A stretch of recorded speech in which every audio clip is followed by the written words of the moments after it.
If you had to guess, how much do you think home sales have dropped by in only a matter of a couple of months? Only from May to July, how much do you think home sales have dropped by? Leave me a comment down below. Is it like 5%? Is it 10%? Or is it more than 40%? Because the July stats just came out, and I think you will be shocked at how much the market has changed in only a matter of a couple of months. But let's see what was happening from January to May. What happened when the Bank of Canada said, "Hey, we're going to take a pause. We're going to pause the rate hikes." What happened was the sales actually went up 193% from January to May.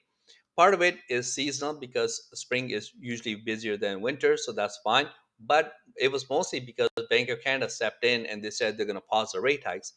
So sales went up 193% and prices actually went up 15%. I think we all remember a huge supply shortage, multiple offers on every single house. But that has all changed because home sales have come crashing down back to earth. Sales from May to July, they're down 42%. The market has totally shifted. So don't let anybody tell you that every single house is selling in 3 days with multiple offers, because that is simply not the case. Multiple offers are still going on, but it is nothing like what was happening in April and May. So sales are down 42% and prices are down 7% in only a matter of 2 months. Now, let's see like what has been happening month by month. Sales are in orange and new listings are in blue. You can see here the peak of the market was the month of May, and that was 9,012 homes sold on all of the Toronto Real Estate Board. And that is a big difference from what has happened in July. It's almost down by half. It's 5,250 homes sold on all of the Toronto Real Estate Board. Active listings keep going up, but new listings are also down slightly. That's because summer is usually slow. A lot of people, take off for the summertime. Now, I did say this would happen, and I got laughed at back then because a lot of people say, "Hey, new immigrants are coming in. A million immigrants are coming in. The sales are always going to go up. Prices are always going to go up." But that's okay. Now, it's not because like I'm anything special. All I have to do is look at the charts.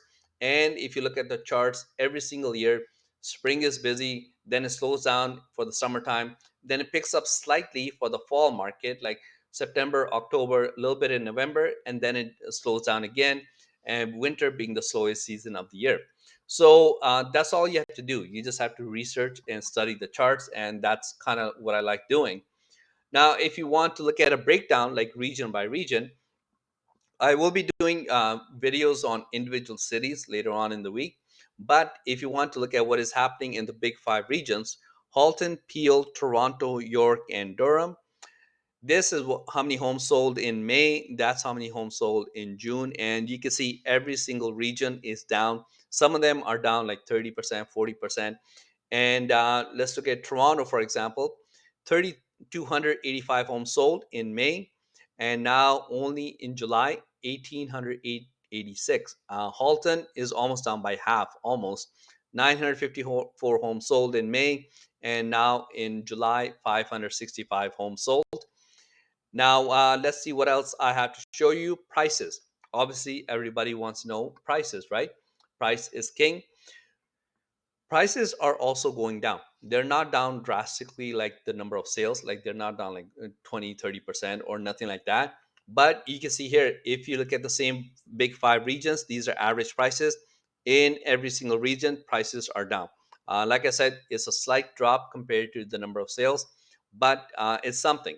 So, something to keep in mind if you're buying or selling.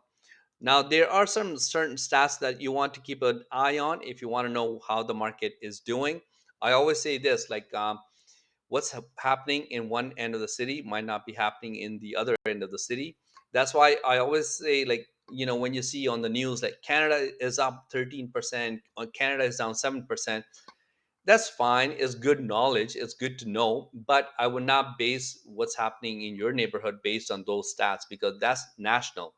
What you want to look at is your neighborhood, your city at the most. The most important is your neighborhood. So what I would look at is new listings, months of inventory, active listings, days on market, price changes, cancellations, and SNLR, number of sales, and prices. Once you have looked at all of that for your city and hopefully your neighborhood, that'll give you a very, very, very good idea, like when's the best time to sell, when's the best time to buy, because that will tell you which way the market is going. Is it going up or is it going down? Like I said, national averages don't mean anything, honestly. Even provincial doesn't mean anything for you. It's good general knowledge, I guess, but I would not really put too much weight on that stuff. If you need any help buying or selling, this is my info right there, and I'll see you later. Thanks. Bye.